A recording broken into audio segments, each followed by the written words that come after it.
Good evening, good afternoon, ladies and gentlemen. Welcome back to the best day of the week here at High Top Sports. Happy to have you, happy to see you. It is Texas A&M week. We got a lot to go over. Of course, we're going to have the debate, which quarterback should start. Not that Dave and I really have a true opinion on this, but we got to talk about it. It's been talked about all week long. I thought we would have some clarity heading in today, but Billy goes, no depth chart for you. So see you later, alligator. Be sure to smash the like button and subscribe. This show is brought to you by BetUS. And I do want to take a quick moment and just say, hey, I say this at the end of the show, but I want to say at the beginning of the show, I appreciate all of you. Week in and week out, I get really fired up and excited to do this show, and it's a true blessing to be able to come on here and see everybody each week. So I love you. I appreciate it. Let's go ahead and bring in our co-host today, Mr. David Swoderquist. What's going on, big dog? Oh, man, as I told you before the show, I'm in a good mood today, man. You know, the weekend was great. Got to see, all these rumors and all the stuff on Twitter that we're going to talk about tonight. And you know what? Hey, I'm feeling way better than Shannon Sharp right now. Let's get it. Oh, man. You always got to get it in there. We got $2 super chat from Army Snipers to start the Pooking Show. Go Gators. Yeah, we're here. We're rocking and rolling, baby. Good to see you, Army Sniper. Good to see all of you today, boys and girl. Well, we have Mr. Cam Parker going to be joining us here in just about 30 seconds. He was at the presser, which, as we know, is no longer aired live on Wednesday. So we appreciate Cam coming in from the car to tell us about that, what was said. And then, of course, we got no depth chart. They were no longer for the rest of the year be a depth chart, but an availability chart, which this gives me more anxiety than the depth chart. I don't know. We're going to talk about that as well. What I do know is that Graham is not on the availability chart, which means he's available, I think. Questionable. Cam, can we get some clarity on this, please?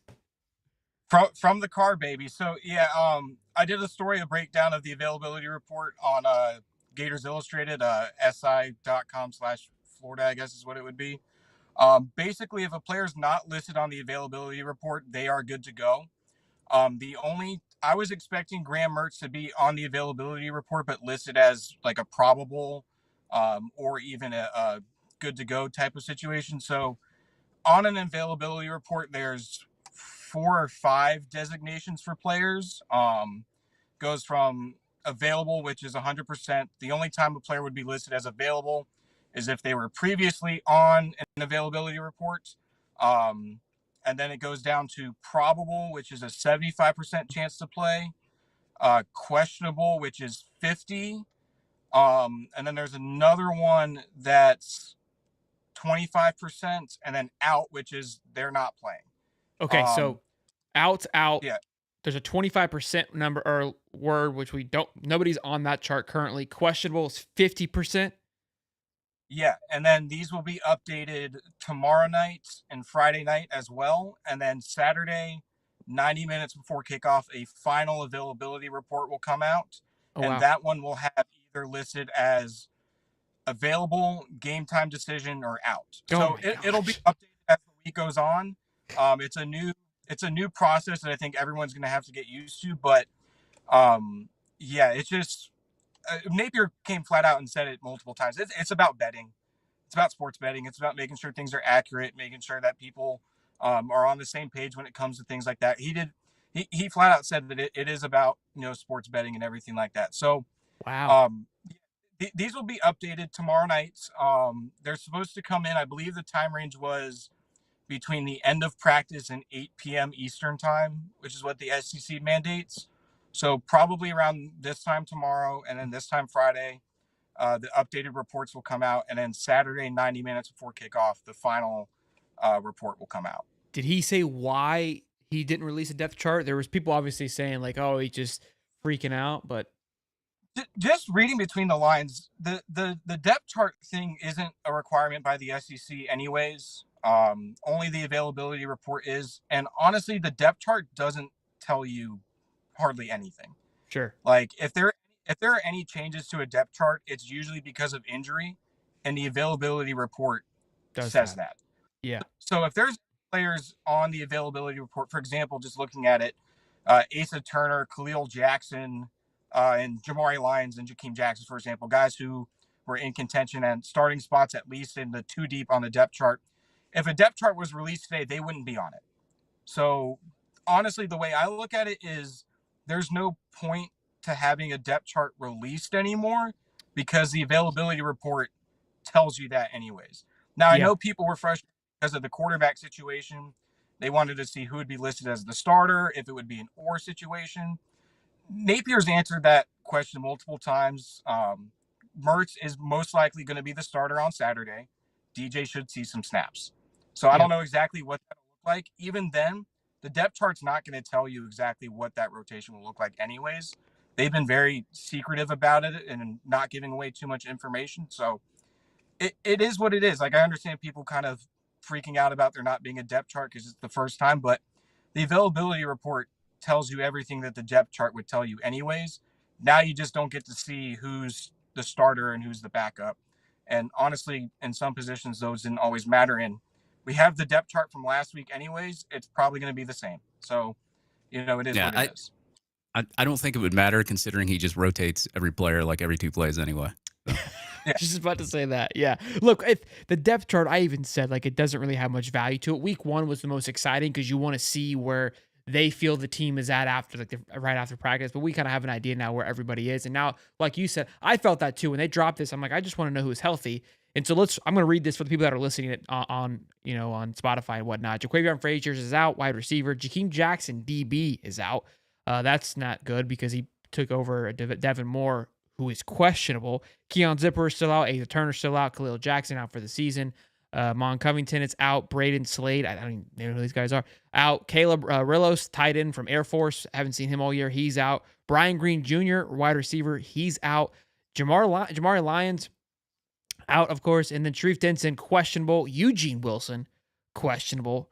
That doesn't look good. Andy Jean, questionable. Bryce Thornton, questionable. He's been playing a little bit more. TJ Searcy, questionable, and Devin Moore. So that bottom half there, Eugene down, that is something that we'll definitely be keeping an eye on. And like you said, it's going to be updated daily up until game time. So we'll have a pretty good idea about Eugene and those guys as the week goes on. Yeah, I have questions about the questionables. This is it's out there now. Mark Wheeler for Inside the Gators already tweeted it. Eugene's been in a non-contact jersey throughout the week. So again, hopefully we'll have some more updates when those come out tomorrow and Friday.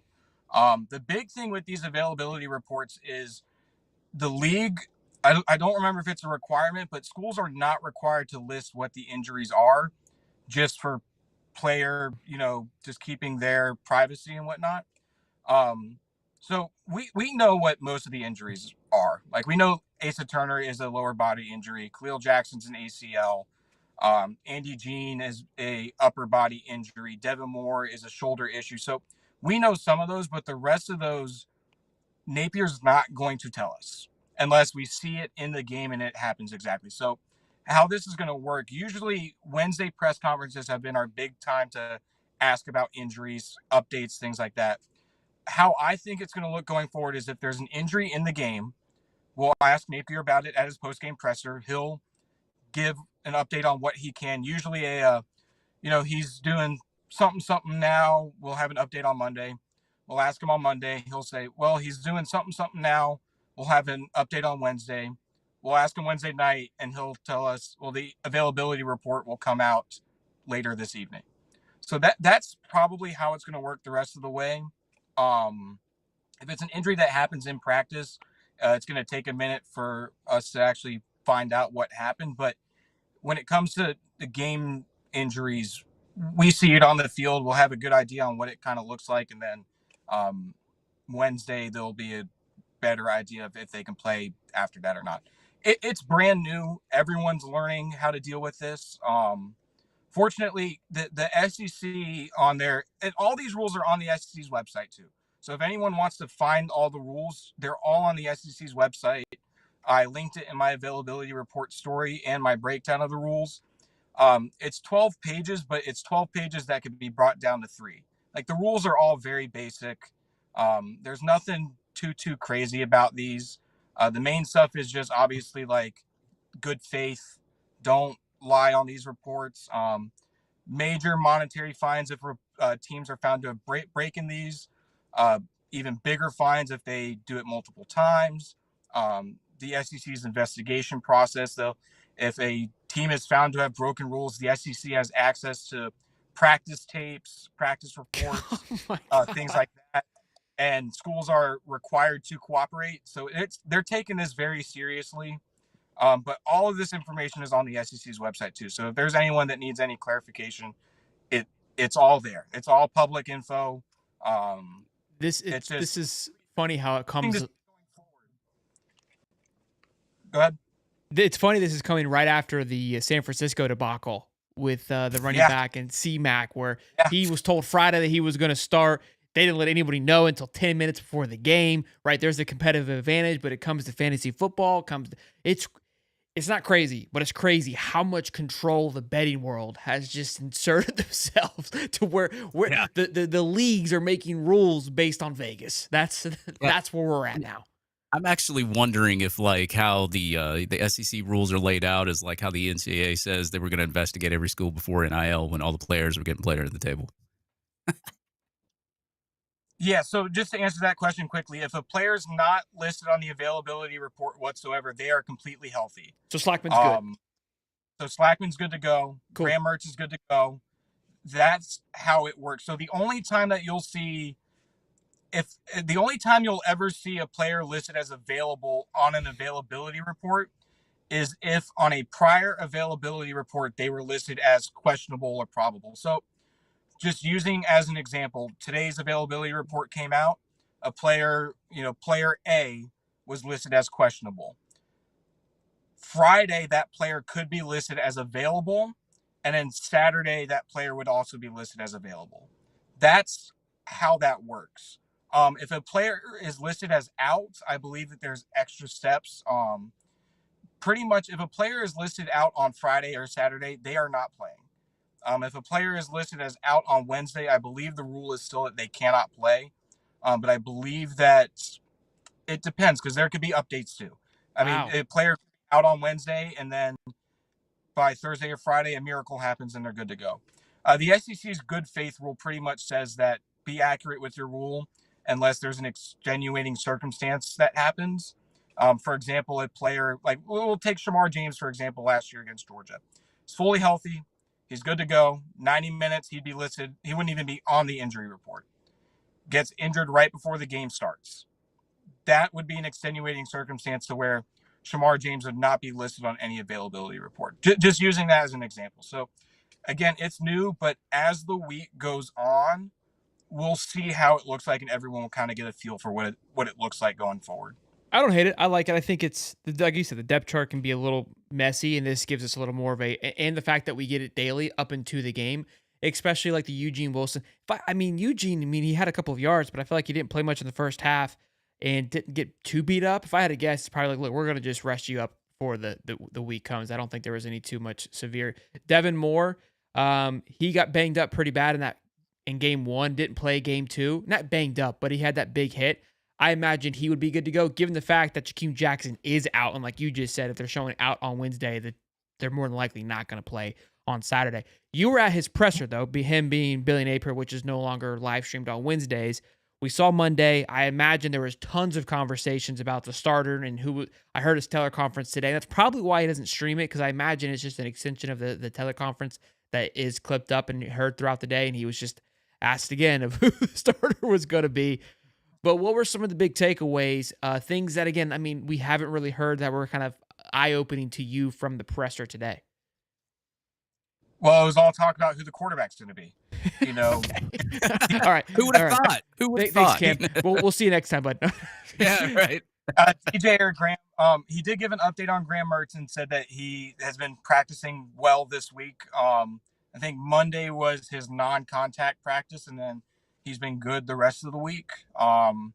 So again, it was just about how the team is prepping for two quarterbacks of different styles. For example, because there's not a depth chart, he didn't tell us who the starting five on the offensive line was going to be, but he said that starting five, it was important that they get more reps together because they have to focus on playing for two different styles of quarterback. It's not like you just put something or someone random in. You have a dual threat dynamic, strong arm quarterback in DJ Lagway, and you have a pocket passer, game manager, short to medium, accurate thrower in Graham Mertz, two completely different styles. So it's important that five is more cohesive especially considering the struggles they've had the last 2 weeks. So that was really it, just preparing for those two. Again, just the same emphasis on, it seems like Graham Mertz is going to start. DJ is going to play. The team is rallying behind both. They truly believe that they have two great quarterbacks despite the differences. And that was really about it. Again, some questions about Texas A&M, but those answers were basic. You know, they have a good run offense. It'll be critical that we stop them. You know, just basic things like that. But really, this entire week has been about what's the quarterback going to look like. And, you know, Billy has answered it without answering it directly. It shouldn't surprise anyone that he has not publicly stated so-and-so is going to start, so-and-so is going to be a backup. But that's the reality of the situation. Both quarterbacks are going to see the field on Saturday. No one knows what that's going to look like, because if Billy gives that away, that's an advantage for Texas A&M in some degree. Sure. So, Yep. I mean, it shouldn't be a surprise. Graham Mertz was going to be the starter. You know, I said that on Saturday, that Graham Mertz was going to come back and he was going to be the starter. DJ would see the field, but it's going to be different than how it was against Miami. He should see the field way more than he did against Miami. So nothing breaking absolutely in this press conference tonight, other than he just reemphasized the team rallying behind the two, and talked a little bit about George Gums came up today a lot because George Gums finally got to speak. I'll tell you what, that is, if you ever have the time to go watch the press conferences at Florida, the videos that they put up, he was awesome. He's a great interview, Cool. energetic, engaging, exciting. He is a great guy. He is a very easy player to root for, if you know what I mean. You know, he's the type of guy where, even in an unbiased opinion such as myself, you really want to see a guy like that succeed. So That's cool. Overall, it was just a basic press conference, nothing groundbreaking, other than we get to see what an availability report looks like.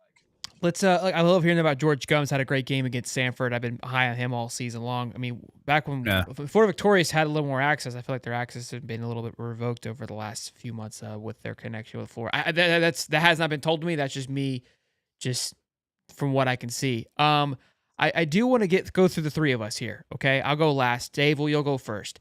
I know we know who's going to start, but you haven't had your chance to argue your debate on who you think or you want and believe. I think I know who it is, but I want to get you both of your perspectives, and then I've been very vocal about it, but I have my last say, my last comment. Again, not that what we say really matters, because Billy gets the last call here, but it's the great debate. I knew it was going to be the Civil War debate all week long, and it's truly the last chance we get a chance to give our thoughts and opinions about it. So Dave, the floor is yours, my man, on who should get the nod come Saturday. Well, I think, first of all, Billy Napier needs to quit having just 6 plays in his playbook for everybody to prepare for, and that would probably help him out on game day too.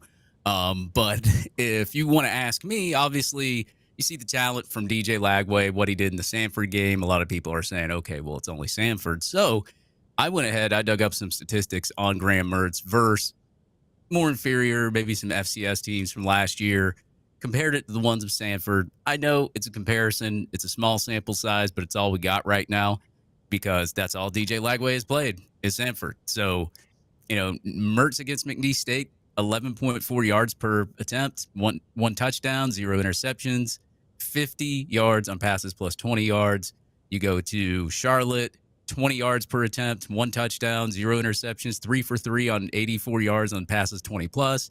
Then you go to Lagway versus Samford, 17.5 yards per average, 3 touchdowns, 0 interceptions, and he was 4 for 6 for 198 yards on passes 20 plus.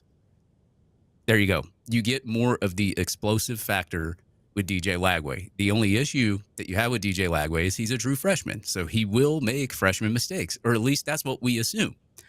I don't think when people thought Will Grier came into Florida in 2015 that he was the underdog to Treon Harris, because Treon Harris, there was a complete night and day difference between Treon Harris and Will Grier. And Will Grier eventually won the starting job. If you ask me, the way Mertz has played just so far this year, 91 yards against the ACC's Vanderbilt, not good. Lagway came in and did 1/3 of that in like one drive. So, I mean, I think it's clear right now that DJ Lagway right now is outperforming Graham Mertz. This is just 2 games. This is just small sample size. We'll see what happens in the later part of the year. But if you were to ask me, I would ride with DJ Lagway if you really want to try to save your job right now. But at the same time, can you give Mertz another chance? Maybe it was just one game. It's the beginning of the season. Did you prepare him the right way for game day? Because, I mean, last year you went out and you bombed in the first game of the season against Utah. You come in the first game of the season, you bomb against Miami. I mean, Utah had a backup quarterback. Miami is the ACC's Vanderbilt. You can't even beat them. And I even said, if you can't beat the ACC's Vanderbilt, you're not going to beat many teams on your schedule. Not only did you get beat, you got blown out. So, yes, I would say stick with DJ Lagway. So that's my argument. Okay. Cam, hey, we got 500 strong, boys and girls. Be sure to smash the like button and subscribe. We're going to pass it over to Mr. Cam Parker here. Again, we don't get the call here. Billy's not asking for our opinions, but it is a fun debate. And Cam, I mean, pass the buck to you, big guy. First off, I had to change my audio real quick. Can you guys still hear me? Yes, sir. Okay, so cool. Yeah, I think it's got to be DJ going forward. And again, it's not to say, I saw a tweet about this. Honestly, I think it was Blue Orange Gator, if I'm being completely honest with you. Either he retweeted it or something like that, and I was like, oh my God, that's actually a really good point. Graham Mertz didn't lose the job. DJ won it. And I think that there's a big difference there. That I don't think Graham Mertz is a bad quarterback by any means whatsoever.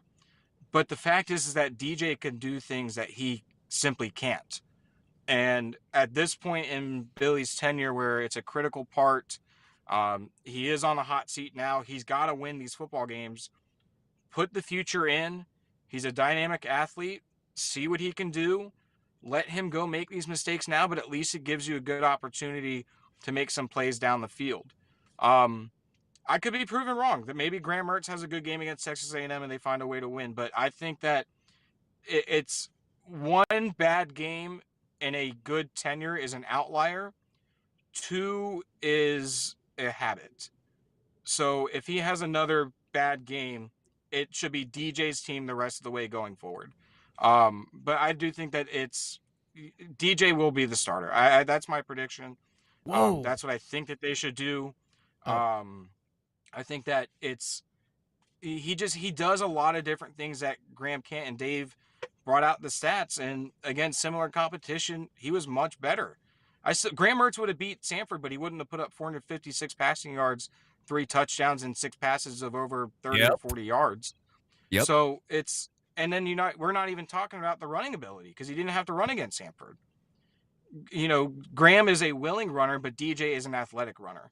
There's just so many different things that he can do. And yeah, he's probably going to go through some, have a freshman mistake here or there, but I'd rather have a freshman make a freshman mistake than a 6-year senior make a freshman mistake. At least that freshman will have room to grow and complete a 60-yard pass down the field. You know what I mean? So I think DJ should be the starter. And again, that's not to take away from Graham. I think he's a great leader, unquestioned leader of that locker room. But I think that Saturday's game against Samford proved that DJ won the job. And if he has I don't know what it's going to look like with the rotation, but if he has a good game against Texas A&M, he should be the starter moving forward, barring a Graham Mertz record-setting day. Yeah, let me go ahead and add before you go, Shelton, that I see some Miami fans in here. Lagway played Samford and had 456 yards. Your boy played Florida A&M and didn't even do that well. So, all right, Dave. So I came into this and I heard Dave go, and I still stuck with my guns, and then I just heard you go, Cam. And I've been on this DJ train all week long. And I've really thought about it, and I've listened to multiple opinions about it, and I go, you know what? I think I'm okay with Mertz starting. But when you were just talking, Cam, I'm going to go, this is what Billy would never do. I'm going away from the playbook. I'm calling an audible. I came into this, I was sticking to my guns that I was going to say, yes, Graham should start, and then go, and here's why. But you just flipped my head. You just flipped the switch for me because you said you think he's going to start. And then I go, man, I started, and this is me emotional. This is the emotional opinion here. And I know there's people already going, this kid's an idiot. He doesn't know what he's talking about. He always uses his emotions. You're probably right. But I'm just thinking, and you kind of nailed it on the head. We know what we're going to get with Graham Mertz. Graham Mertz isn't going to come out there and blow our socks off by any stretch. It's going to look the exact same, and hopefully the offense clicks and it moves down the football field. DJ Lagway, though, can come out there and throw a 65-yard bomb to Elijah Badger, and the place would erupt and go nuts. You start DJ Lagway, the place goes nuts. The team he won the team over last week by a landslide. So it's not like there's going to be any questions or the fact that somebody's doubting him. That's going to be another factor as well. And like you said, the mistakes, I'd rather the upside and the potential of what he could do. Because look, if Graham Mertz is supposed to be this guy and Billy still believes in him, then if DJ does start to struggle, we should be comfortable falling back on Graham Mertz. I was going to use that argument in the sense like, hey, if Mertz struggles, then we go to DJ. But I almost feel like that's almost worse. Let the young guy go and let the experienced guy come in case there's needed and he can slow things down a little bit versus the other way around, putting the freshman into a situation of like, all right, now you got to go do it. That's where my head now turned when you said that. It's like, look, when you give him the reins early on, it's like, hey, go get it done. We've got Graham Mertz here in case we need it, which we didn't have at Samford. But now it's yours. Go confirm that it's yours. And if anything goes wrong, we got a guy that's got 6 years under his belt and come in and settle. I don't know if he'll go out there and blow anybody's socks off, but it's almost like I feel more comfortable handing it off to Mertz at that point versus the other way around. So I'm probably talking myself into the juice like I always do, and I'm going to be disappointed, and 15's going to try. Not that I'm going to be disappointed. I mean, 15's going to trot out there, and then we'll see how it plays out. But so you said you think he starts or you think he should start? There's two. That's huge, Cam.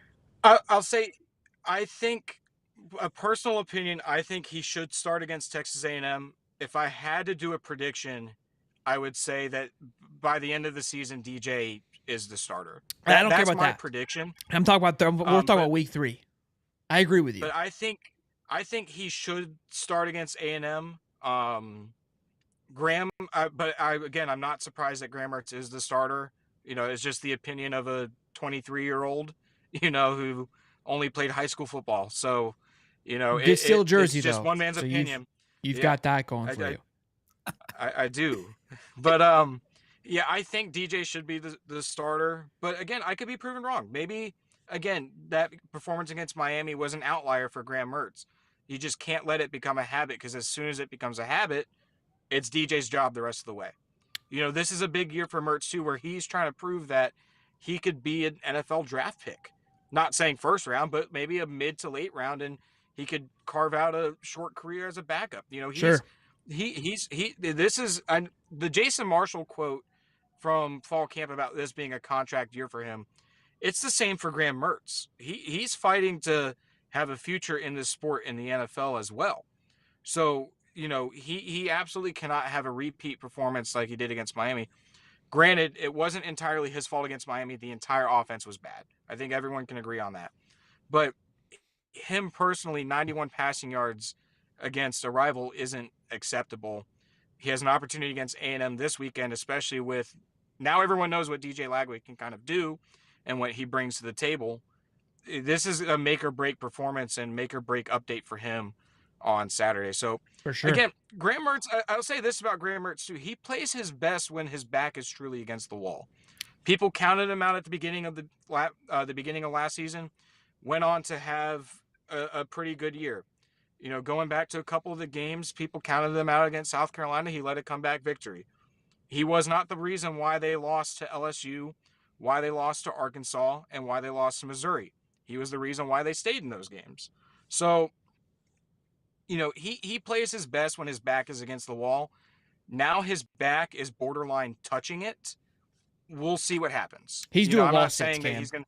He's doing wall sits.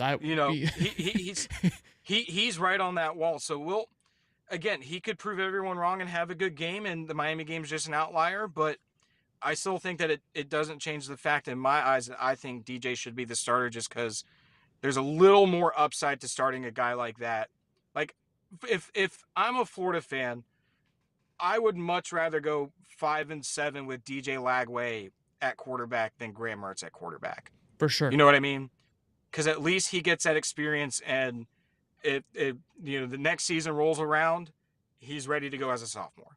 For sure. I think everyone would much rather do that, and there's more upside just as him as a quarterback. So I don't know how it's going to look on Saturday, but we'll see. But it'll be very clear after the Texas A&M game, I think, who the starters should be. So we'll see. Go DJ. It's going to be a fun weekend. Once again, I feel like each weekend has been the tale of, we've had storylines every weekend, which I think we knew that we would. I don't think we knew how they would go, but we knew there'd be exciting storylines, and that's where we're at right now. Cam Parker at Cam Parker25 on X. Always a pleasure, my man. Rocking the stash as always, and the mullet, kind of, sort of.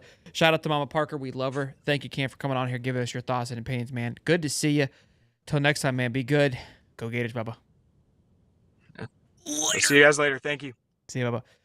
Boys and girls, we're just getting warmed up. We got some recruiting talk, and again, we haven't had much recruiting talk, but the Lagway effect that has been not just on who should start, but just all across the board has been impactful. Then we're going to get into Texas A&M versus Florida. Break it down by the numbers a little bit. We don't have much, obviously, going into week 2, but we get a little bit.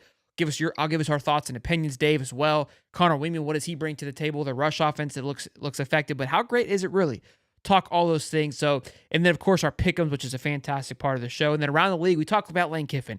There has been some buzz around Lane Kiffin becoming the head coach of the Florida Gators. There was on the Shane Matthews pod today. You guys were already in the comments about it. It's wild how shit just travels. I'm not gonna say too much, but it's wild. All right, like it's maddening. All right, I don't know how else to describe these things, but this is where we're at with it. We got a super chat from Gator Waves Media. Says $5 says Mertz will feel more pressure from the fan base if he starts off slow. I hope he delivers. Absolutely. $5 for the Man Army Sniper. Says poll time. Neighbor fired if he loses to Texas A&M. I think it's a no-brainer. Yeah. Are you not entertained? Oh yeah, look at that. I was about to say that just saying that gave you allergies. It did. I'm allergic to the bullshit. Let's talk about recruitment real quick before we get into all that nonsense. I should have changed it to that's not the right graphic. I should have changed it to Lagway on the trail instead of Billy on the trail. Yeah. So Solomon Thomas, 5-star offensive lineman, currently committed to FSU. They just lost. Was it Javion, the edge, the 4 or 5-star edge? He just decommitted. Yeah. He went to Texas, I believe. Yep. But he also has set a visit to go to Florida. He committed to Texas, but he set a few visits, and Florida being one of them. And Solomon Thomas is somebody that Florida was heavy on. There was a big pursuit earlier on in this offseason. We talked about him multiple times being on Flip Watch, and now that seems to have been heated back up, all simply to do based on the performance of DJ Lagway. Like, I want to go play for that. And so that's where the question comes into play too. It's like, look, we've been saying how much of what Lagway does for Billy's job and for the Florida Gators, but also on the recruiting trail and for the new coach that comes in, what that's gonna do for my kid. I gotta stop doing that. But Solomon Thomas was intrigued by what DJ Lagway did on Saturday, and again, the 4-star edge also put Florida on his list of visits as well. Nashawn Montgomery, these guys, these wide receivers, I'm sure it spoke volumes to them of like, wow, we heard about it. We kind of knew about it, but now he's all about it. And regardless of who's coaching there, I want to be surrounded by somebody like that, because that guy is going to take whatever team he's on a very far way, right? And that's where, again, this is where Billy's, in a hard place, because everybody and anybody saw what happened on Saturday, and you've got even recruits going, yeah, I want to go play for that kid.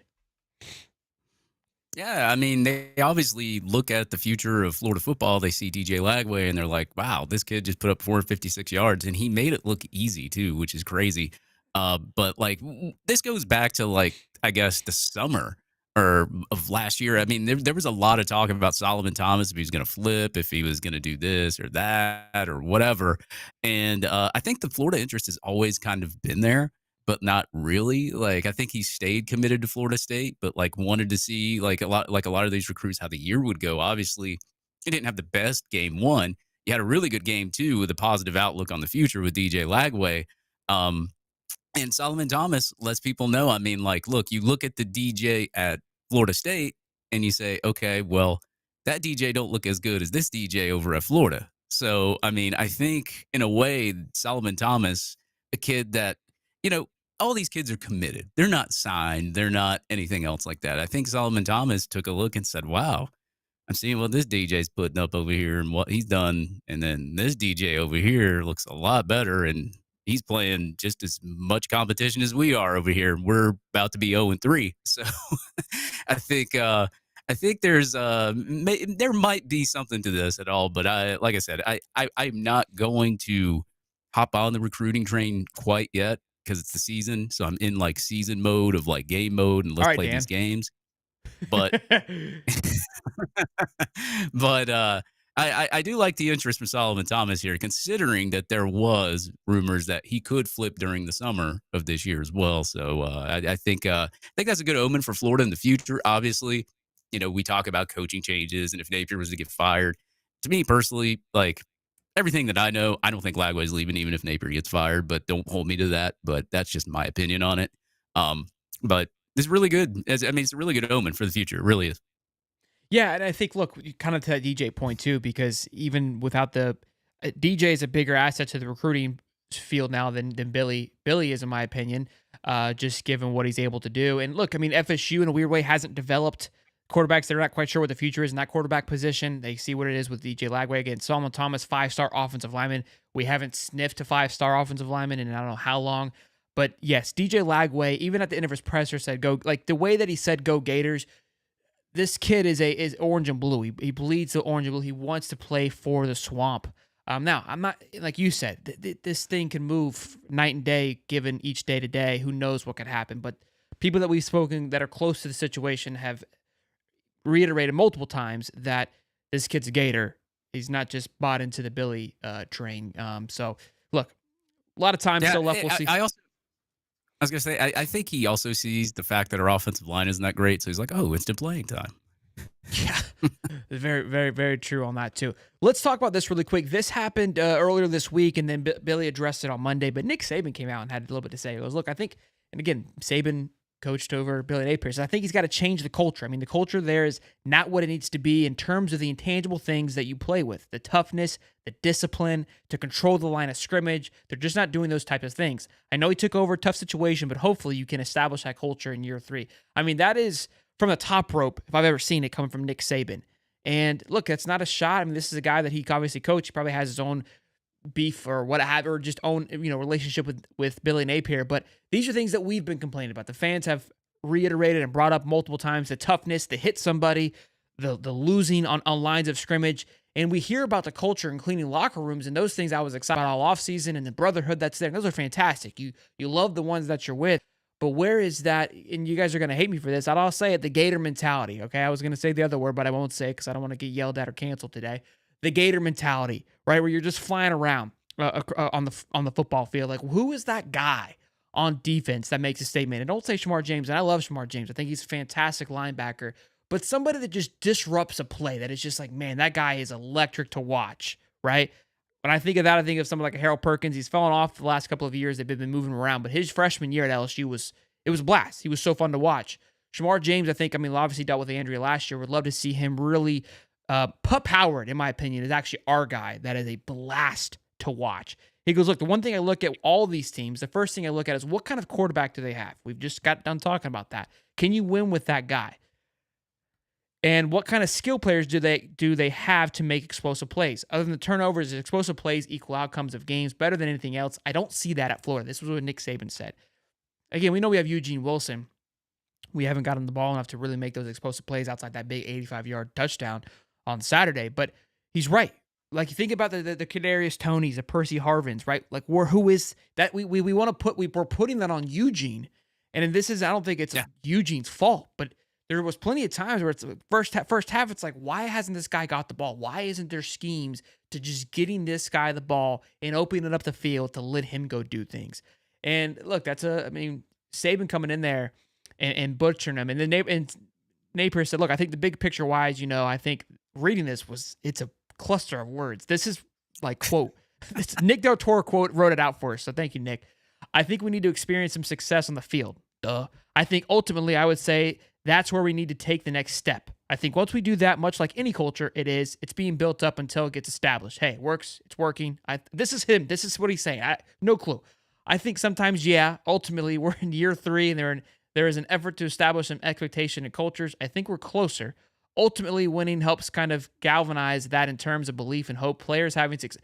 This is, I, I know listening to him is bad, but I'm reading it. I just felt like I just got punched in the face with word vomit. Like, what are we doing, Billy? What are you saying? You just ultimately like 19 times. I mean, like you're talking about establishing a culture in year 3, man. That shit should be established already, especially if you get year 4. It doesn't look like you will, but like if you get year 4, I mean, this thing should have been almost established to begin with. So for him to say like, "Oh, we're still establishing a culture," it's like, what are you talking about, man? And I love the fact that Nick Saban ripped it, man. I mean, like you got to look at like the overall product that Billy Napier has put on the field for 2 years.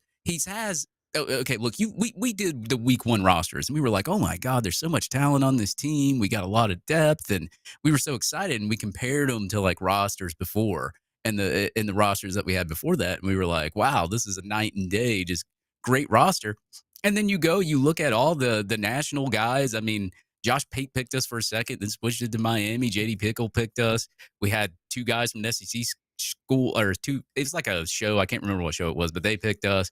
Of course, all our experts picked us. I think one of our experts picked Miami, but like a lot of national people picked Florida to win that game. They went out there and just bombed. So it's like Yeah. you literally haven't really established a culture. Your quarterback threw for 90 yards. I think you had like 100 yards of offensive passing. I mean, like year 3, you should be ready to go. You should be ready to roll with an experienced quarterback that was last year in Graham Mertz. You come out flat. DJ Lagway looks a little bit better. So it's like, hey, like this, you should have known probably in practice who the better quarterback was. And of course, I think there's a thing with these head coaches that, oh, I got to start the guy that started last year just because of the experience factor, and I just got to do it. And they're so scared to turn the keys over to the other quarterback because they don't want to have to hear it from the quarterback's parents or the quarterback or anything like that. Dude, like Nick Saban, he doesn't care. Like if you ain't performing, he's giving the keys to somebody else. So, but he is right sure. about like you see explosive people on offense. Like you got Eugene. We've got a lot of good talented wide receivers. But like you said, you look at defense. Where's that explosive guy? I think George Gums is the guy that sticks out to me the most. But other than that, like And Pup. where's the Pup other had explosive those dude? guys have really popped. And like these are to discredit the other players, like the Cam Jackson, who has a phenomenal PFF score, and Big Dez has done well too. But Yeah, I'm talking more of like the skill player positions. I'm not talking about D line, nothing like that. yeah, the guys that just make a big, like a Major Wright, or like the guy that's at Buffalo right now, the cornerback. Vernon Hargreaves, one of my favorite players as a kid growing up. That guy was a lockdown corner. Didn't really, turn out like that in the pros as much I would have liked, but just somebody like that just. And Jason Marshall, he's supposed to be that guy. He's done much better this season. Again, he leads the team total tackles, and PFF. He's done well, but. Look, I think it was just interesting to hear Nick Saban talk about that. Let's dive into now, boys and girls. We got 600 strong in here. Be sure to smash the like button. We had almost 700 here just a minute ago. This thing fluctuates up and down. Maybe they see how ugly we are and they go, hey, we out of here. Screw this thing. But let's get into Texas A&M, boys and girls. And I got some numbers. That's what we do.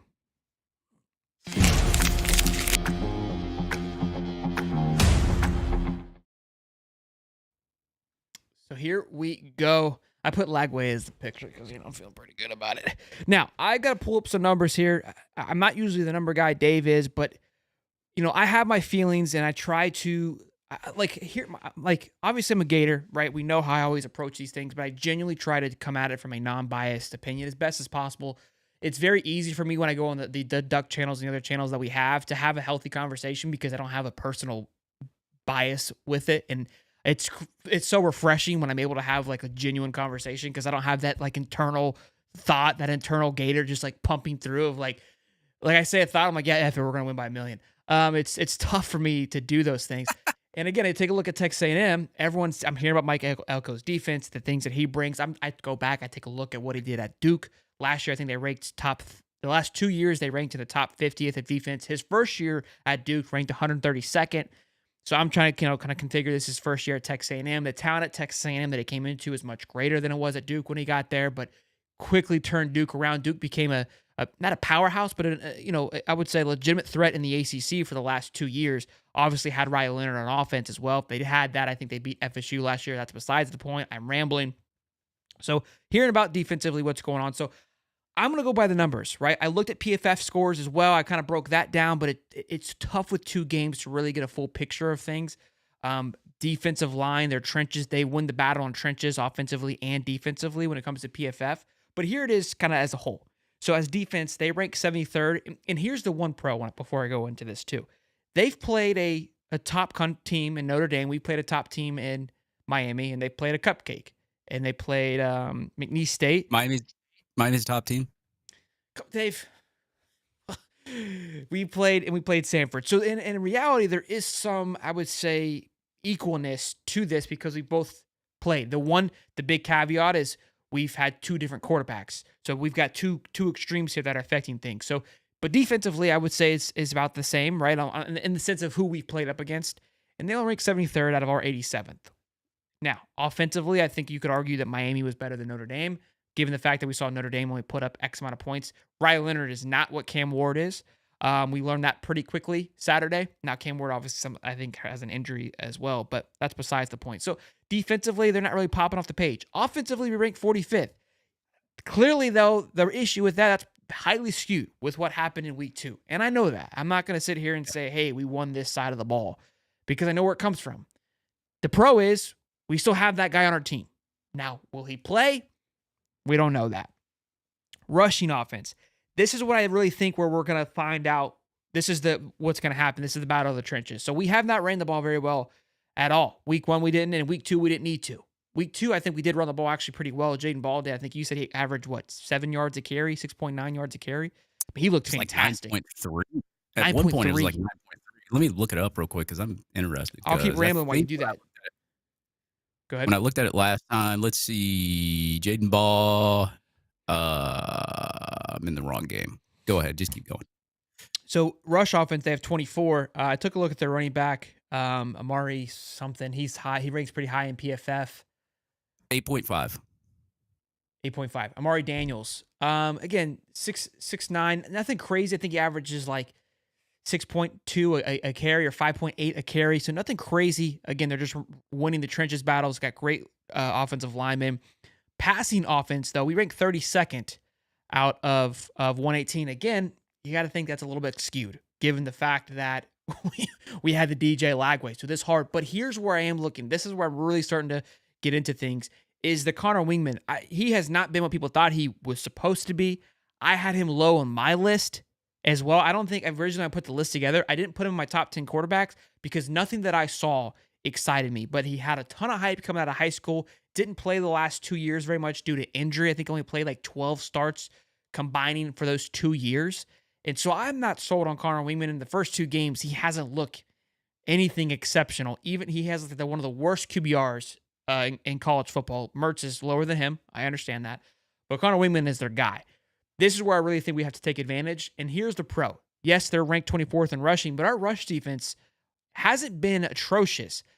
Look, I think we got bullied against Miami. They didn't have big runs, but they just controlled the line and they kind of just slowly brought us along. But nobody's busting through like they were last year with the Ray Davises. So I'm hoping there's kind of a plus minus there negative when we force Connor Wingman into a 3rd and 4, 3rd and 5.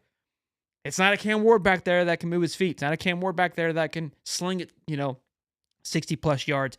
We haven't seen that Connor Wingman. Not saying that he can't become that Saturday, but that's where I think we can bring the advantage is we got to get into that 3rd and 5, 3rd and 6, and let Connor Wingman become the guy. Now, pass defense, unfortunately, we rank 112th, where they rank 23rd. So the moment I find us to have an advantage, we seem to fall back. Now, I don't think that's due to cornerback play. I think it's more due to the line not providing enough pressure. And I think that Cam Ward game really torched us on the ratings, if I'm being quite honest with you. So that's where I am with the data. I'll pass it back to you now, Dave, give you some thoughts. Let me catch my breath, and then we'll wrap up this A&M versus Florida Gator comparison here. Yeah, it sucks too because it's really hard to do stats, especially at the beginning of the season. Because like if you play 2 cupcakes at the beginning of the season, then your stats are going to be like top 10 inflated everywhere. Sure. Yeah, and look, like you look at. I think the biggest thing that comes off to me on the stat chart is rush defense from Texas A&M. That's where Florida and Napier's bread and butter is because he likes to run the football. They're 109th right now. They played Notre Dame, then they played who was they had a McNeese cupcake last State. week, didn't they? Yeah, McNeese State. So I mean, you look at just the rush defense. Okay, well maybe we have an advantage there. Maybe we can run this football. Offensive line wise against their defensive line, I don't know. Maybe there's a balance there. I have no clue. But I would say that if Florida, I think Florida can still win this game if they start Graham Mertz. Believe it or not, I think they can, just based on how I've seen Texas A&M play. But I think you have a way better chance of beating A&M if you start DJ He's back. Lagway. But He's back. I will say that like if you like I'm looking up the stats right now and you can Texas A&M is averaging 32.5 points per game and they're only allowing 16.5 points per game, whereas Florida 31 and allowing 24 points per game. So obviously those are going to be kind of skewed just because of two FCS opponents or a FCS opponent, and I guess they played one too. So I mean, matchup for matchup, I would say that maybe Florida has the better quarterback situation. Probably running back or maybe running the ball gets the run defense would give them an edge here. But I think I don't think A&M is one of those teams, especially for Florida, that you can just come out flat like you did against Miami. They'll torch you all day long. And I think that, maybe with the new confidence of Lagway and maybe inserting him into this game somehow with Graham Mertz will eventually get you the victory. It's just so hard to predict who's going to win this based on like who's going to start, how many times we're going to see Lagway, how many times we're going to see Mertz. Is Mertz going to come back from his 91-yard game that it was just terrible? But I think the play calling was really terrible in that game as well. It's questionable. Like it's one of those. I guess I don't even know what the spread is right now, but like in my head, like there's certain advantages I think A&M has, and I think there's certain advantages that Florida has against A&M. So it's really hard to pick. But I think the X factor would be DJ Lagway in this game. The big thing for me, that Miami game I keep going back to because that was obviously the big Well, game. also I will say Eugene Wilson being questionable can be a factor too. Yeah, I think he's fine. But yes, it could be. You go back to that 3rd and 5, that first play where we run that's jet sweep and Eugene just gets absolutely, I think it was Eugene, just gets absolutely obliterated. To me, that's the perfect time to throw in DJ Lagway, especially against Miami. What he brings, the versatility that he brings, especially now what we know. Now, would he have had that same confidence in week 1? I don't know. But that to me, Mertz comes in, I've got to see DJ Lagway. If you got a 3rd and 3, 3rd and 2 situation across the 50, you got to bring in DJ Lagway and let him do what he does. He gets the ball off quicker. He's just able to move around the pocket. And again, you want to be able to extend drives, extend plays to wear down their line. That's something we have not done in the first 2 games at all. We just haven't really had any rhythm because DJ comes in and just scores on a dime, right? I mean, there's plenty of times where they just scored very quickly. So defensively, we're kind of getting back out there quickly. There hasn't been that rhythm that Billy likes to establish early on. I believe we should be able to squeeze it out of him again. Connor Wingman, if you think about it, Connor Wingman is probably going to be outside of Sanford, the worst quarterback we play all year. And hear me out, okay? KJ Jefferson, I'm not thinking he's a fantastic, but his ability to run and what he's already done to us, he's already beat us. I can't say that Wingman's going to be better than him, right? We've got Blake Shapen at Mississippi State from Baylor. That kid's looked really good the first 2 games. I think he's better than Connor Wingman up until this point. Brock Vandergriff, I think, is hit or miss. He got absolutely obliterated on Saturday against South Carolina, so you can kind of argue he's down at close to that, but I think Vandergriff can get expanded. This is his first season starting, so keep that into perspective. Then you got Nico at Tennessee. Obviously, he's been balling out. Carson Beck. We've got Garrett Nussmeier at LSU. Jackson Dart at Ole Miss. And then, of course, DJU. So that's the next worst quarterback, but I don't think he'll be starting come that point. So, and this isn't a shot towards Connor Wingman. That just shows you the talent that we're playing at quarterback. So for me, this goes back to how it was in Miami. We all know it's a must win, but if we're where we heard we were all off season, this is you have to go and win this game. I don't see how you do. And look, I've found myself sitting here before when we get absolutely clapped, and we might. Like I'm not trying to sit here and I'm trying to be reasonable with this, but when you take a look at everything, they don't scare me as much as people say. Again, the biggest thing that people are trying to say is the Elko defense, his ability to mix and confuse people, and I think that's where Mertz brings an advantage. I think just his experience in the game will be able to elevate him. But I just keep going back to the fact that DJ's a baller. He's a gamer. Yeah. There's something Yeah, special about him. I mean, along with the rush defense, if it holds up to that ranking, I mean, like you insert Lagway, and it opens up your run game a lot more because the quarterback can take off, the running back can get the ball handed off. You could do play action and really throw off their defense. I mean, there's many things you can do with a dual threat quarterback with that kind of talent that you can't do with Graham Mertz. And I think that is what Florida Gator fans are really wanting to see on Saturday. Will we see it though? It's the big thing. Like, does Lagway get 15 snaps? Does he get 30 snaps? I mean, we won't know until game time, but I would fully expect Mertz to come out there with the football. And if Mertz is having success throwing the football and he looks completely different from what he did in week 1, he's going to stick with Mertz. But you'll probably still see Lagway in the game, but you probably won't get as many snaps as Mertz gets if he is successful down the field. Absolutely. Boys and girls, 600 strong just about. Be sure to smash the button and subscribe. Of course, this show is brought to you by BetUS. And right now, A&M is favored by 3 headed into the swamp. So if you want to go get Gators +3 at BetUS.com. Another close spread. Close Let's not one. get blown out. I like I like the money line here for Florida, obviously being a Gator fan myself. So check out BetUS.com. Use code YouTube150 to get back 150% on your first 2 deposits and then 125% on your third deposit up to $2,000. So again, be sure to check out BetUS. We are brought to you by BetUS all season long. So that is that. I'm waiting on Tyler here to get into the pick'ems, and then we're going to go around the league where we talk about Lane Kiffin. But we do have a super chat here. James Moody, $5 says Lagway Sagway, baby. Let's go. Let's get the boy the ball. Thanks, Sheldon Dave. Gators by 1 million, baby. Gators by 1 million. I love it. Absolutely.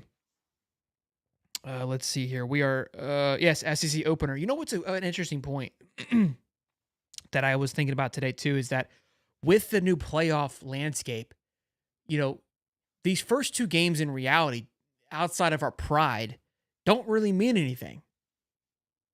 I mean, they do, but you go win the SEC or you win your conference, it's an automatic lock now, when before it wasn't. Now, our schedule obviously is a gauntlet, but it's just kind of interesting to think about, like, you know, how the season can be managed much differently than it was before, right? To where conference play has always been important, but it's elevated even much more. It's like, look, you kind of had 2 freebies. Not, you know, you didn't want to lose them. You shouldn't lose them because if you don't go undefeated or go play in the SC championship, then you can play off your schedule. That's your second kind of fallback, right? Well, we haven't given it away, but you got to think about it like that. A lot of teams have to kind of approach the season like that, where, you know, if you lose non-conference games, you're not completely out of it because of how the new landscape. Yeah. Well, that in your schedule right now, you could probably lose 3 and still get in there. This schedule, I think Gators are 9-3. There, it's an automatic lock. 8-4, I think, is where things get questionable. I thought 8-4 would be a lock, but when you really look at it, I think Mizzou, Texas, Georgia, Ole Miss, and I want to say Tennessee can all go 10-2. I think because there's not enough overlap, and so when you have there's like 6 spots right there that's gone. You're gonna get 3 to 4 from the Big Ten. There's 10. You get an automatic G5. There's 11. I don't see that 8-4 getting in anymore, but 9-3 I think is a lock. You hear that, Florida State? There's still a chance. I mean, no, they're dead last in the ACC. They lost the 2 worst possible games. Like they are actually out of it. I don't want to hear that. Bud Elliott told me they're going to have the best defensive line in the nation. I don't want to hear it. Speaking of FSU.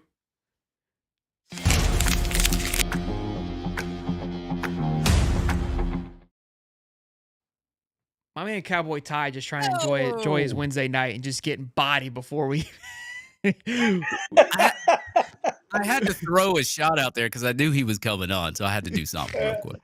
Buddy, you just gave me a little hope. Like I'm not so depressed right now. Like I don't know. Hey, well, no, you guys are screwed. You guys are screwed. You've lost 2 in your conference. Okay, all right. Listen, I know we're screwed. There ain't no getting around that. I love it. Well, boys, we have a pick'ems here. The score right now for the season, Dave leads the way with 7 points, 7 correct picks. I'm at 6. Cowboy Ty sitting at 5. Good week for Cowboy Ty. But you had an atrocious and just egregious week 1. So, That Arkansas beat was brutal. well, you won Arkansas, I know, man. right? Because Oh, the I thought spread, it was 7.5. I'm sorry. it was. What did they win by? God, 8, because they had to go for 2. Oh, then I got to change the score. I didn't even know. I think it was You should- 39-31. You shouldn't have that's said anything, man. That's incredible. I got a point I there. mean, it's the worst beat I've ever seen. Man, man. I'll tell you that what a heartbreaker for Arkansas, man. Like I watched that game and I was like, you got to be kidding me. They blew that game. Like that was theirs for the taking. All right, so the score is 8, 7, and 4. yeah, it was so bad you didn't even know the score. Well, I thought they went to overtime, and I was like, well, no way they scored 8 points. Like I didn't even think about it, right? I didn't. They got the ball, and then they had to go for 2, and then they got the 2, and then Arkansas doesn't score. I'm like, get the fuck out of here. Hey, I don't pay a lot of attention to spreads. I don't bet a lot, but when I do, and I've been paying real good attention to the Florida State spreads this year because they're just giving away money. They're giving away money. I've pocketed like $500 just from Florida State this season. Hey, Mr. I Bassman, think real this quick. one's going to be a little closer this week. I don't know what you're saying about Nebraska, but on our Monday mashup morning show that Tyler's on with us as well, we talked about this because if you take a look at Nebraska's schedule, it's kind of cake. And Nebraska looked really solid on Saturday. Now, Colorado, I don't, won't put too much stock into that, but there's a chance Nebraska sneaks in with 2 losses. They play USC and Ohio State, and the rest of the Big Ten, they play the lower echelon. They're kind of like Mizzou. They play the lower echelon of the Big Ten this year. Syracuse, too. We were high on. Go look at these teams that looked really good on Saturday, that have a sound team, that have a solidified quarterback. Syracuse has Kyle McCord, hashtag Heisman favorite. And then, of course, Nebraska with Dylan Raiola, who's just been putting on a show. Nothing crazy on Saturday, 184 yards, but you got a guy that you can count on and trust in Dylan Raiola. Both of those teams' schedule. Now, maybe it's just because I have the goggles, the logo fever from Florida, so every schedule looks easy. But there's a lot of winnable games. There's some, but then we kind of broke down Nebraska. There's a lot of sneak up games too. But let's dive into the pick'ems here. We've got Arizona at Kansas State, Friday night game. Kansas State's favored by 7. They did not cover against the Tulane Green Waves. They scored 8. They won by a touchdown. 10.5 was the spread. These spreads are all brought to you by, of course, BetUS. David Swolder, we're going to start with you, big fella. What do you got and who? And why? I'll go Kansas State. I think they're going to beat Arizona. There is nothing that I know much about Kansas State or Arizona because I don't like to watch crappy football. So I'll just go ahead and pick Kansas State because they're the favorite. Both teams are undefeated, Dave. All right, go ahead. Go ahead, Cowboy Ty. I'm going to take Arizona and Noah fifth. McMillan had like 300 yards week 1. It was literally insane. And Avery Johnson has not been the Avery Johnson I have expected to see. I agree. I like Arizona here for on upset alert. Kansas has not looked as dominant as I thought they would with Avery Johnson. I think Avery Johnson is still a fantastic football player, but yes, that quarterback and wide receiver duo at Arizona is something scary. I haven't been high on it this year or this offseason, but I'm going to be a believer this weekend. So you got a chance to prove me wrong, and I'll buy into the train. You take down Kansas State. This is going to be a big game Friday night. It's going to be a fun one for sure. Buddy, wait till you see how they lose this one because you're with me, buddy. You're screwed. Yeah, when you picked him, I was really concerned. I'm going to be honest with you. You got to be kidding me. This guy's going to ruin my whole day here. But let's go LSU versus the Cox at the Cox. Kentucky's favored by 10. I went Wildcat. We were heavy on them. Thought it was going to be a blowout. I think Dave took the Cox on that. Came out on top. Or was it you, Cowboy Ty? It definitely wasn't me because after I saw them against ODU. Whew. I took the cock, man. You did. Someone please clip it. Please clip it and post it to X right now. I just need to know, was it cock or Cox you took? Cock, I guess. Someone commented. I'm the only one that takes cocks on this show.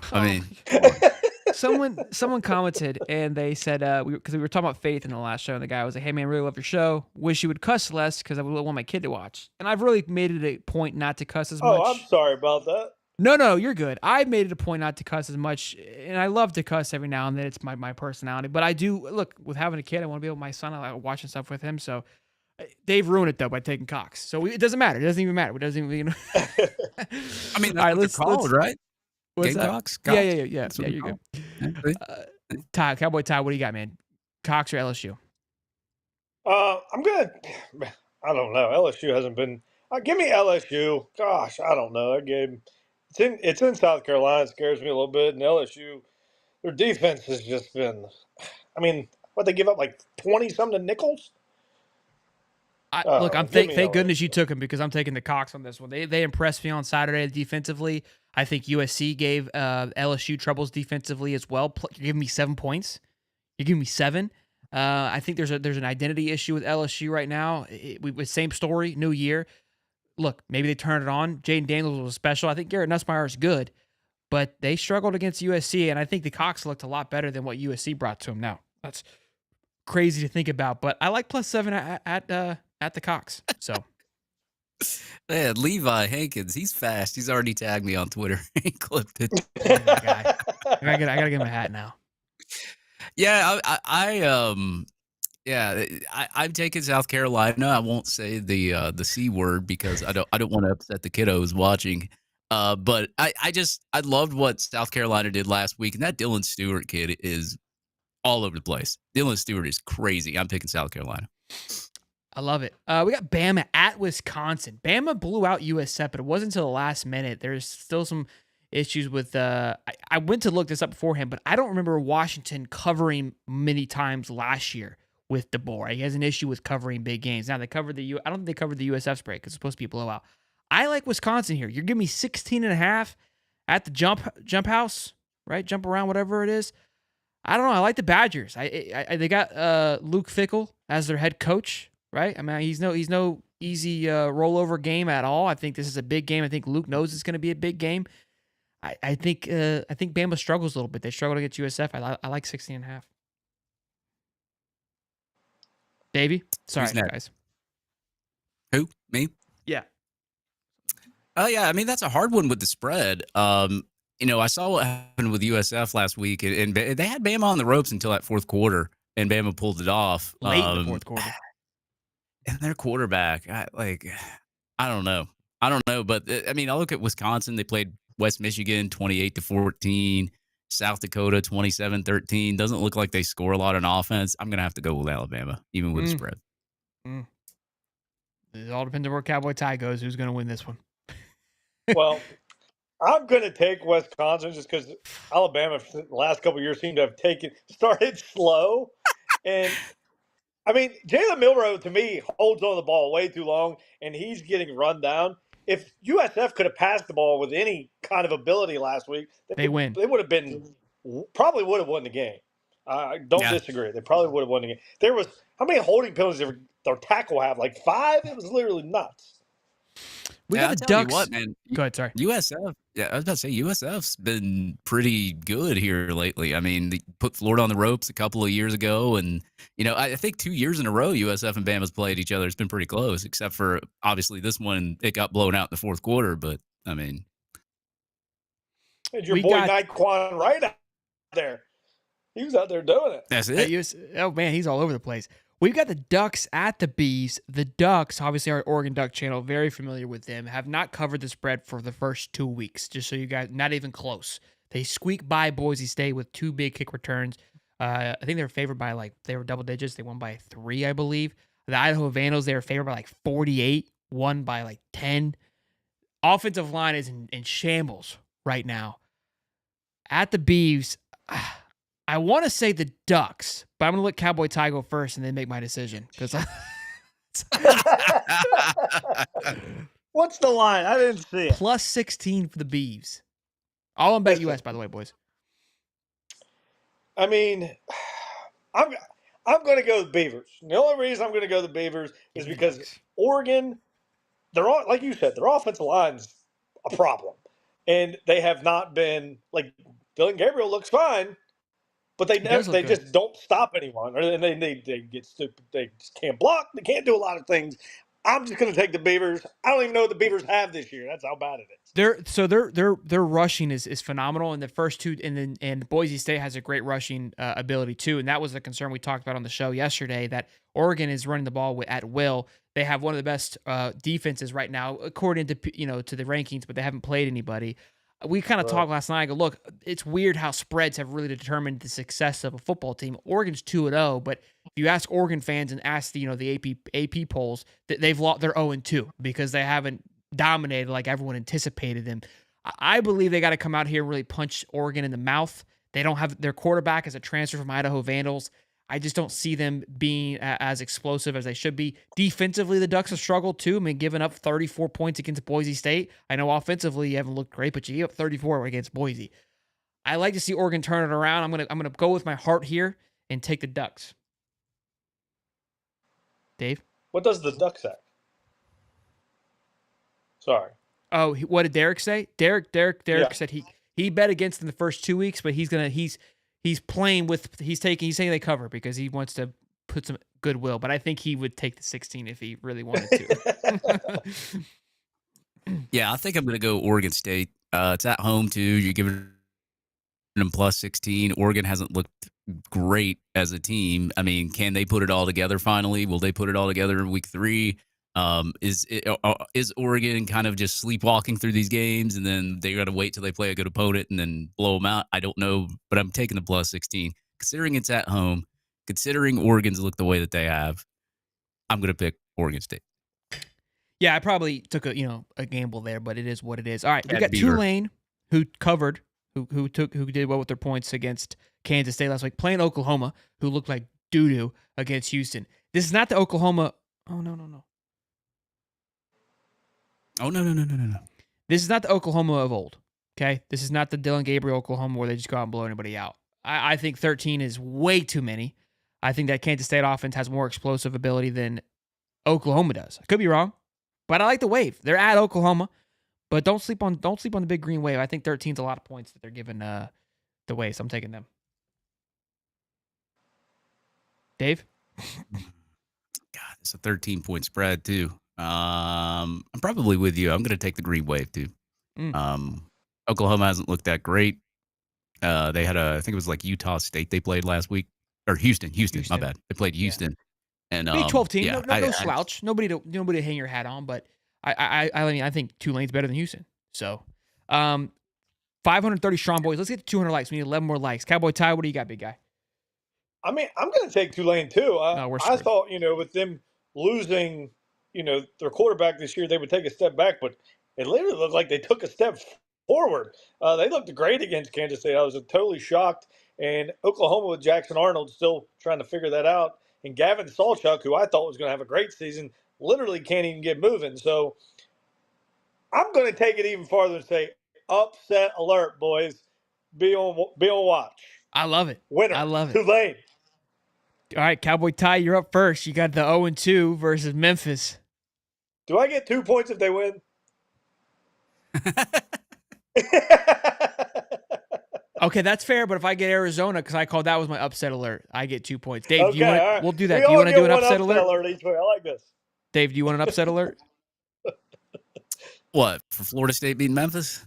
I mean, you could take that game. I like that game too, but yeah, if you want it, you can have that game. Technically, Florida will be an upset alert. You could take that game too. I would rather take the Florida game than Florida State. So you're gonna. I've already bet on Memphis anyway, so okay. You already know who I'm picking. Cowboy Ty, 0-2 versus Memphis. Memphis gets 7 at home. DJU on the road again. Jet lag's a serious thing. Heard it's still carrying over into week 4. What do you got? I've yet to have my rant yet, but listen, I'm going to take Memphis and just pray to God that my run bad continues. And Memphis plus 7, give me Tigers. We look atrocious. We can't stop the run. I don't think we're going to stop Seth Hennigan. We need a miracle. Listen, I'm trying to bring some goodwill by taking Memphis. Until that guy eats dog shit out of a red cup, you guys are screwed. I'm taking Memphis plus 7. Dave? Yep, Memphis plus 7. And I'm gonna try to look for this dog poo guy because he needs to eat it. You do. I said it. FSU, he has become the Steve Bartman of FSU. You guys are going to be cursed for 100 years because of this. You know that, right? You guys are screwed. Like, what's going to happen is, like, you're going to lose a lot of games this year, and it's going to carry over. And this guy, like Bartman was on the death watch, that guy's going to never be able to go out in public. That's what's going to happen. Listen. Look. 3, 2, 1. Noel, let me go ahead. If you're watching the show, I'm sure he's tuned in. You can't get as embarrassing as Shannon Sharp today. Just go ahead and eat the dog food. That wasn't even that bad. All right, we got last game, A&M at Florida. I'm taking, you know who I'm going with. I ain't got to say nothing with it. Gators by a million. Don't say that, Shelton. I'm trying to convince him. Don't say that. Dave, what do you got? Oh God, I'm gonna go with Florida +3, just because you're giving us points, and the mystery of DJ Lagway playing or not still looms in the darkness, and I don't know. I'll have to go Florida. I'm gonna take Texas A&M. That's good for you guys. Thank goodness. I mean, if I take A&M here, both teams to me just have not shown enough. Like, Wigman hasn't looked good, and then they played Notre Dame tough, and I thought that was good, but then Notre Dame lost to Northern Illinois, so I don't know who the hell's good right now. So I'm still in a wait-and-see approach. That's the joy. Is like it's so much harder to pick teams at the beginning of the season, and then you get like to the midseason, and it's easier. A little more dialed in. For sure. Well, Cowboy Ty, pleasure as always. Get your act together, man. 8-7-4. You're in dead last place. You're supposed to be the ringer. You've been like FSU this year. You've been 0-2. I appreciate it, man. The 2 beats I took have really cost me. The Arkansas one and the Minnesota. Those are the 2 worst beats. He's in shambles. It's got him completely flustered for the rest of the season. It's funny. I was the only one to have both teams. That's the best part.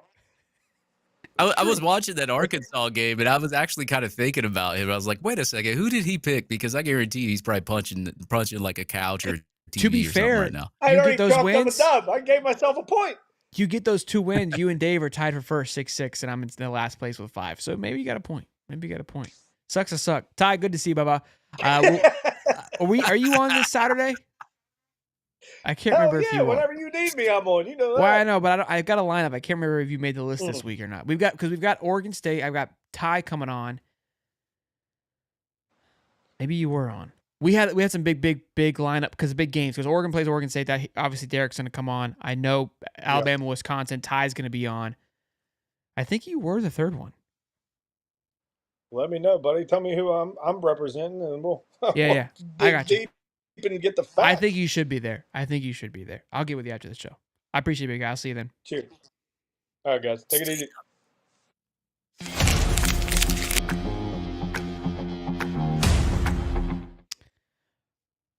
Around the league, boys. Here we go. So, choo-choo. On a board. You guys were asking about this earlier on. I don't like to. What's this about? I don't know, man. I don't know what to say. I haven't heard anything. All right, so Paul Feinbaum drops a bombshell, says, I think that Lane Kiffin would take the job immediately.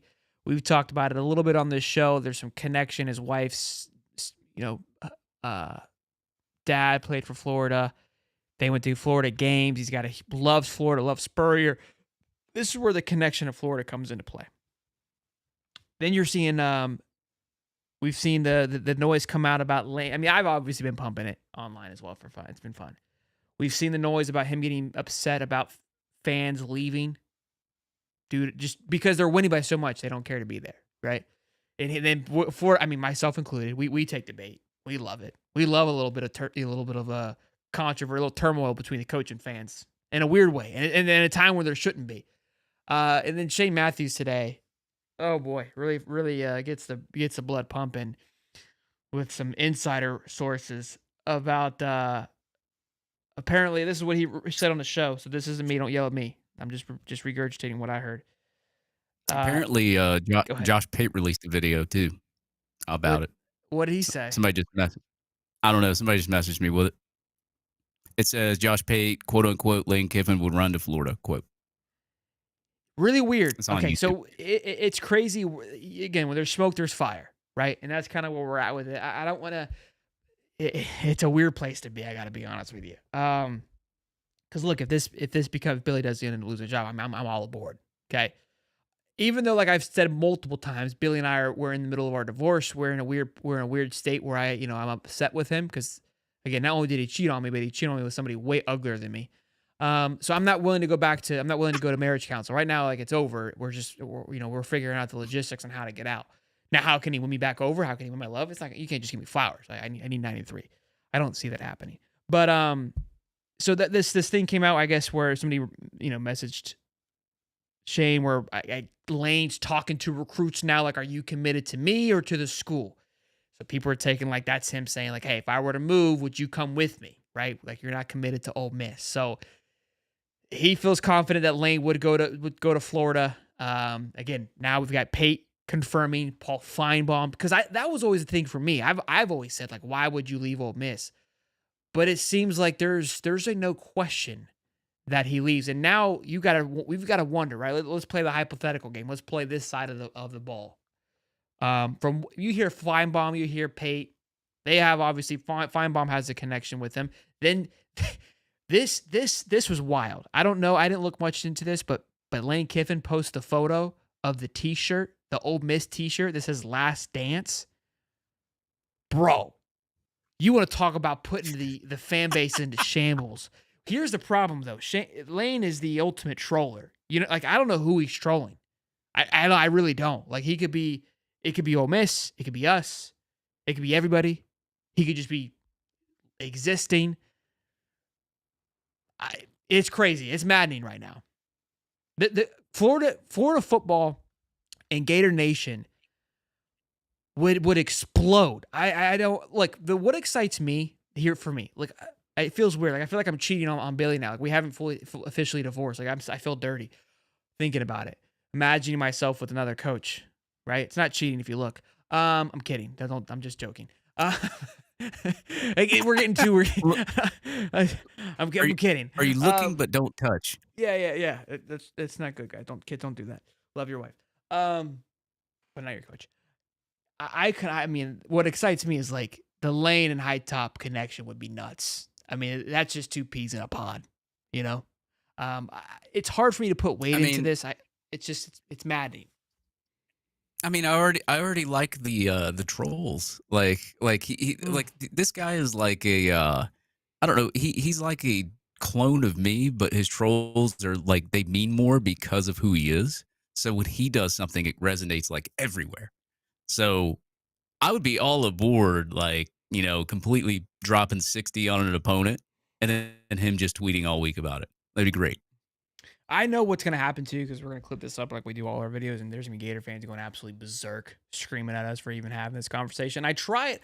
I was trying to avoid it just because, like, it's so far out. Because here's the thing too. Even Uncle Luke came on and talked about it on our show a little bit. It's like, this thing's 5 months out. I mean, like, Lane still has to play this year. He's got to go to a playoff game. That plays a factor into it. Like, there's just so many things. Like, is this a done deal? Like, and I feel like the way that people are talking about it is like, yeah, Lane's coming to Florida next year. It's like, I don't see it being that much of a lock. I don't want to get my hopes up. For somebody who loves to pump the sunshine, here's one where I'm hesitant on it. And maybe I'm not familiarized enough with his relationship with Florida and truly feel the compassion. I felt like when that Bama job opened that he was going to be the guy, and it seemed like he kind of turned away from it.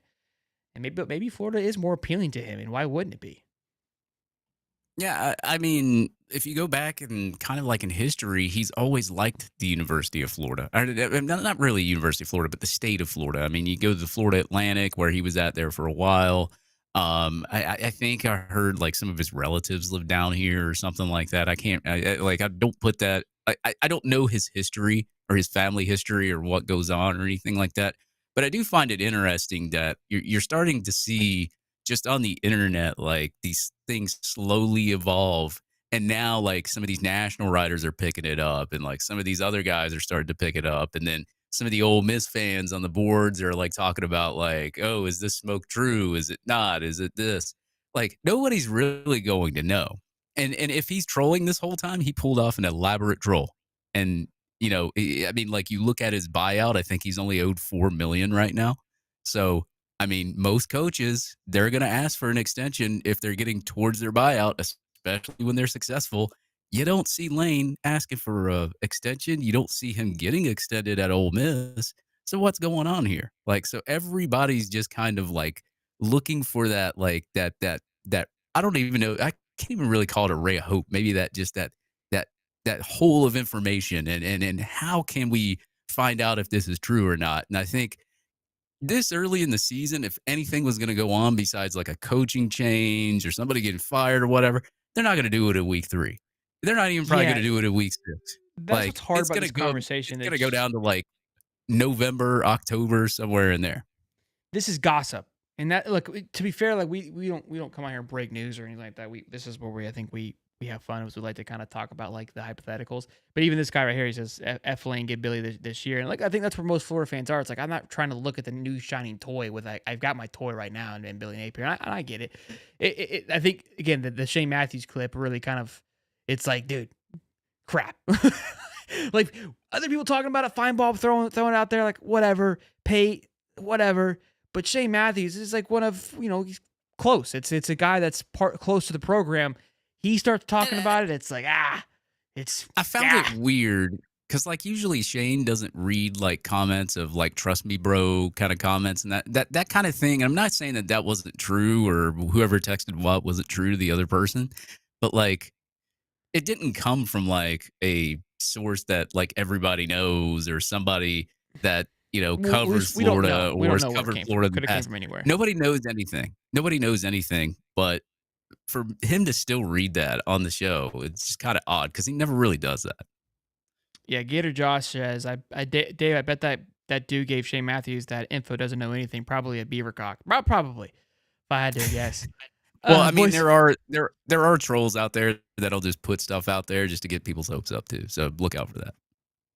for sure, and that's where it's like it's hard. Like, I don't know. It's definitely fun to discuss. I do believe that there is some truth with the Feinbaum and the Pate thinking that hey, he would take the job, because that was always my thing. Is like I wouldn't think Lane would take it if that was even a possibility. So we'll see. It will be interesting. Look, I think whatever Florida, if they do move on, what's going to have to happen is it's got to be a big splash, and by golly, Lane Kiffin would be a heck of a splash. So You know let's what? talk. It might be a sign because we just started talking about Kiffin and I kind of got grainy a little bit. Now that we're leading off of it, like I'm starting to come in clear Yeah, again. we're getting hacked. You think so?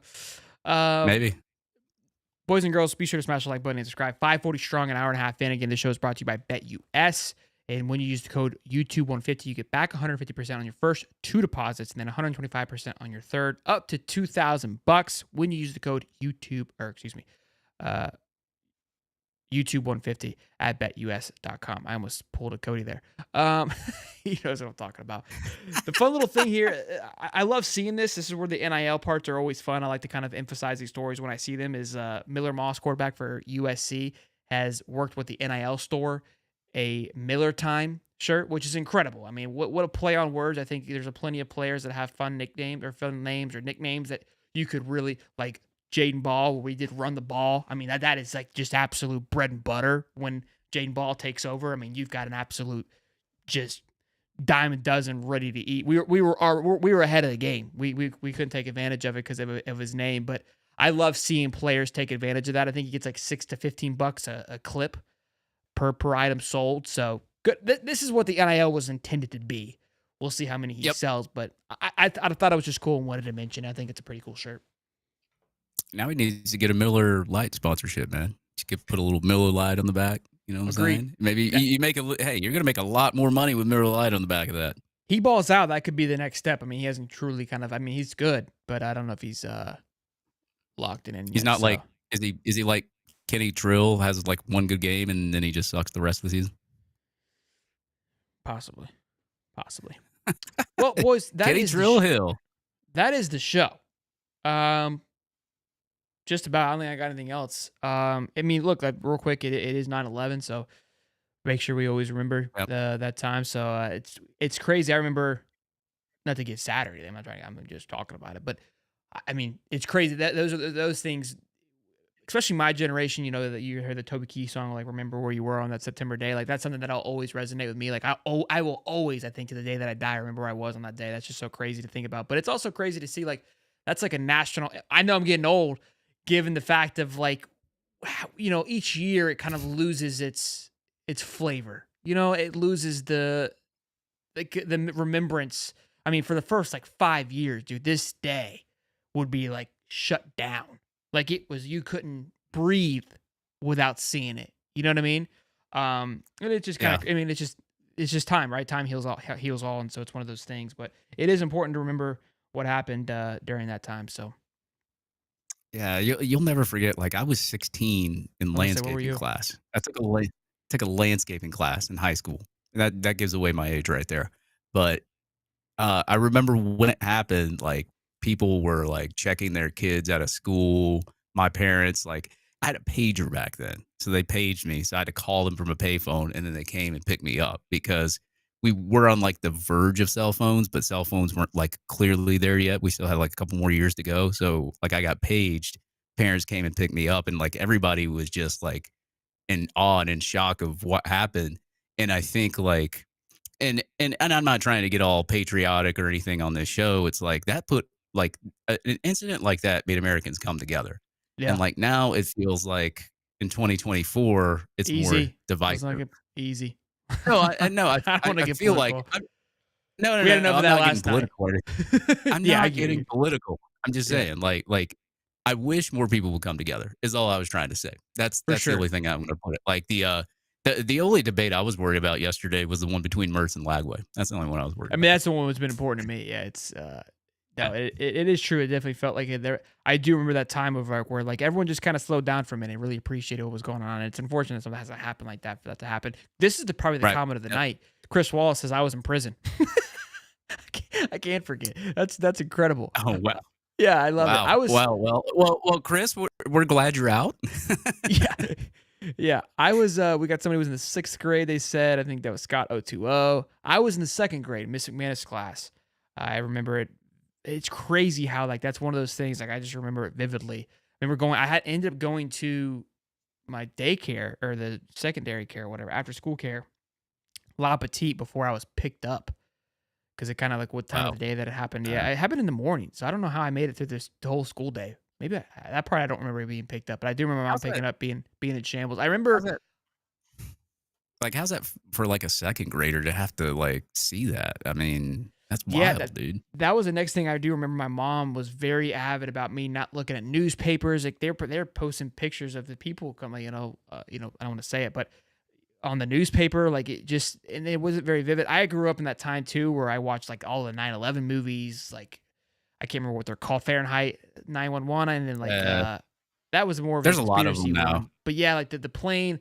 I mean, I grew up in that era where you just consumed everything about that time. It was crazy. And my brothers, I remember they're 10 years younger than me. They were in school, and they're they're doing projects on it. You know what I mean? Like about that. Like God, it's crazy Yeah. how like just the world just keeps on moving. Yeah, I Second mean, year in like, 4th grade. I mean, hell, I mean, they've got documentaries where now, like, you can hear like the voicemails they left, like on the answering machine, stuff like that back then. Because we had answering machines, we didn't have voicemail, so it was answering machines. So, like, some of these people, and they did. I think they did a recent documentary on it last year, or the year before, where like the people that like the wives and the husbands that were lost, like, still saved those, messages. They still have them, and it's wild. Very crazy. And I've talked to people all throughout my life. I got a neighbor where he worked, like his job was around terrorist. Hopefully, I can say that word. I don't know. YouTube. Like just watching funds travel, right? And kind of watching unnecessary activity. So his job wasn't really important, he said. And then 9/11 happened. And then it was like extremely important because he's watching funds go into big accounts. And so if he sees massive funds, like he's supposed to trigger it. His job is extremely stressful. But he was telling me about like that day he didn't go into work, and I believe he was either Yeah, next to or around it or even in. I mean, maybe his office may have been in it. And if he would have, obviously he wouldn't be here. So it's crazy to hear stories like that. Obviously, we weren't that close to it, but professor says the reason I went to the USMC, man. Yeah, thank you again. Shout out to the professor for his service. And I think a yeah, lot of young men went in because of that day. So let it bring it down on the mood, but it's something again. I think it's important to always remember it. And look, it's like I just said, it's losing its not losing, but it doesn't have the same impact it had at least when I was younger, and rightfully so. It's history now, and it's slowly becoming history. I was born on Pearl Harbor Day, and so that was kind of I would say the first like 9/11-esque. Yeah, yeah, Yeah, yeah, yeah. yeah. And That was that like, day I was think, a horrible day. But again, it's not looked at or remembered as nowhere near the same as 9/11 is. yeah, I think that was like the largest. I don't want to say the word on YouTube because I don't want to get you banned, but I think 9/11 took that one over. But then I think I think it was the Vegas shooting that happened in Oh, 2017. I think that was like the largest one that like somebody single handedly did from like yes, the Mandalay Bay individual. one. Yeah, Yeah. yeah. So yeah, God I bless the mean, USA. Absolutely. but anyway, hey, look, on a more exciting note, my birthday's in exactly 2 weeks. It'll be on Wednesday, September 25th. So we got to do a little, No shit. little birthday, greatest day of the week. Yeah, yeah, it's September 25th. I'll be 40. God, I'm a man. 40. I'm 40. Golly. Old as hell, man. I love it. Yeah, I know, man. I'm fixing to start to get gray hairs right now. See, Well, great show as always, guys. An hour and 30 strong, 440 people in here. We love you. Like I said at the beginning of the show, I always kind of, again, into the show, we kind of get a little, sappy, I guess you can say. But I really appreciate it. I kind of look at this podcast career as a football career where I don't know how much time I have. I don't know how long this thing goes. I don't know the longevity right? of it. I don't know the future. There's no 401k set up with this thing. I don't know. Could be 10 years, could be 15, could be 3. Could blow an ACL out, pull an Achilles, never play again. I don't know. So I try to remember every single day and every time I come live on the show to appreciate the fact that people continue to tune in and listen to our dumbasses ramble on for however long. It's truly an honor. It's a blessing. It's something that I've dreamed of since I was a kid to do. And to get appreciated every time I go somewhere and people are excited to see me.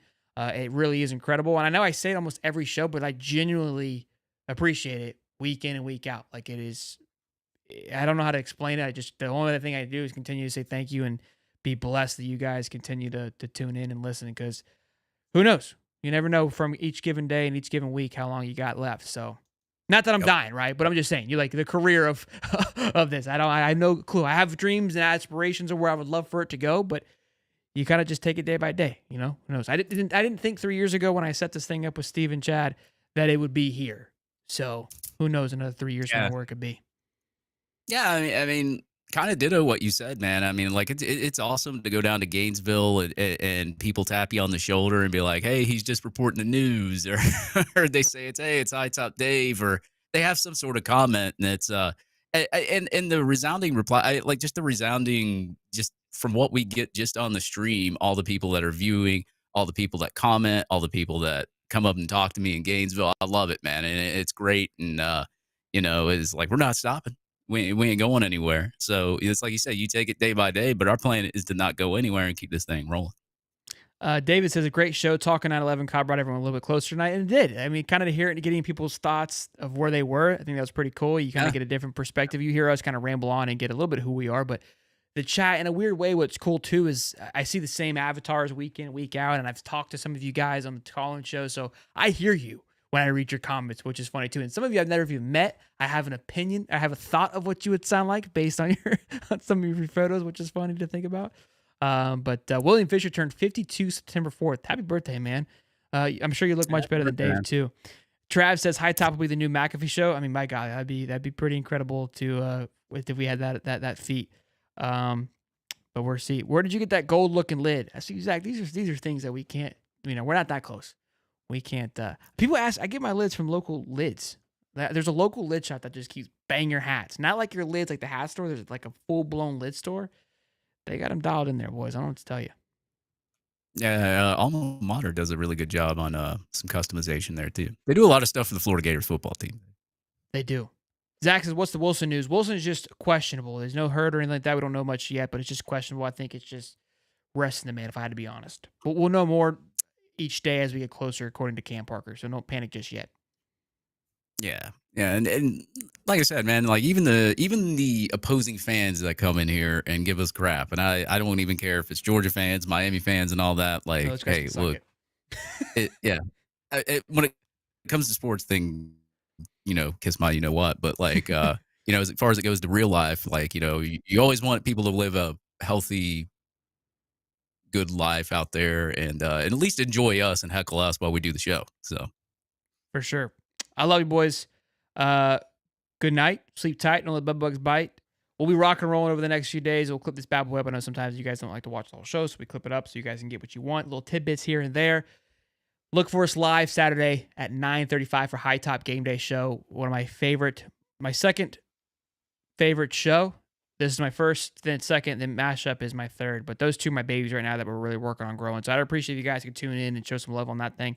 Help grow those shows. It allows for a lot of content creators to come on and show them off and show how great they are. I'm blessed that these content creators will come on our show, like Uncle Lou and Ty Hayes, and Lacey from Laced Up with Lacey from the Longhorns channel.